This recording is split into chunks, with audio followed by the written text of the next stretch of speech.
Greetings, seniors. I'm doing some homework late tonight. Walking back from Chambliss Res Life duty. But you know, one of the earliest schools in Greece was actually called the Peripatetic School, which is just a fancy way of saying the walking school. Because they wouldn't sit in classrooms, they would just walk around, talk, and learn on the move. So this is an homage to that. This is a summary 5-minute review of the big ideas we talked about last class. I have some notes here, some shorthand notes. But remember, we're talking about the sonnet form. And Milton wrote a sonnet that begins, "When I consider how my light is spent." And he, interestingly enough, uses the Petrarchan form instead of the Elizabethan or Shakespearean or English sonnet form. Now, there's a marked difference between the two when it comes to the resolution. Remember that sonnets establish a conflict in the first part, then they use the volta, they turn, and then there's a resolution of some kind. Shakespeare hits the resolution hard with a couplet, giving us a sense of finality, calm, even reassurance. But the Petrarchan form doesn't do the rhyme, right? The couples aren't there. Though Romeo and Juliet, when they first meet in Act 1 of that famous play,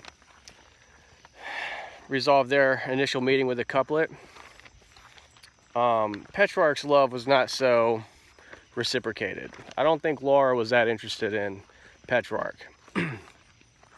All that to say, but I got lost. Basically, we want to look at why Milton is calling rhyming bondage. He was very good at rhyming. He was an excellent sonneteer, but he didn't want to use rhyming poetry to write his long epic. And I think the short and simple answer is, who would want to rhyme for so many pages? I mean, of course it's going to restrict your creativity and your, abilities. But on the other hand, there's this weird, discussion of, I think there's this extra sort of poetic element involved too. When Shakespeare rhymes, he says in Sonnet 160, if this be false and upon me proved, I never writ nor no man ever loved. It's hyperbolic, it's sort of extreme. It's a bold gesture. But at the end of Milton's sonnet, "When I consider how my light is spent," he resolves this tension he has with the parable that Jesus tells regarding people who are given talents by their boss and whether or not they use their talents wisely, and he basically doesn't want to be punished for not using his talent of writing well.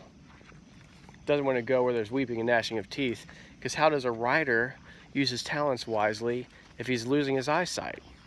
It's an existential crisis for Milton. And he finally resolves that they also serve who only stand and wait. Now that's hard, right? To feel like you have to do something, to feel like you have a noble task, a holy task in Milton's mind, and to simply stand and wait, it's uncomfortable. I think so even though it's a resolution, it's not one. And that's what I'm saying with the rhyme scheme, right?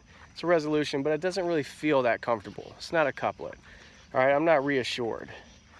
And we see how it turned out for Romeo and Juliet, right?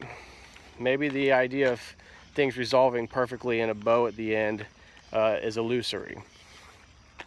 I think this all reflects Milton's idea of freedom. Freedom's not all that comfortable. You got to get used to ambiguity in Milton's poetry, being unsure, not knowing what is going on. I'm sure that's a feeling we can all appreciate when we're reading Paradise Lost. And I don't know, get ready to talk about Satan's first monologue, and good luck on your personal essays. See ya.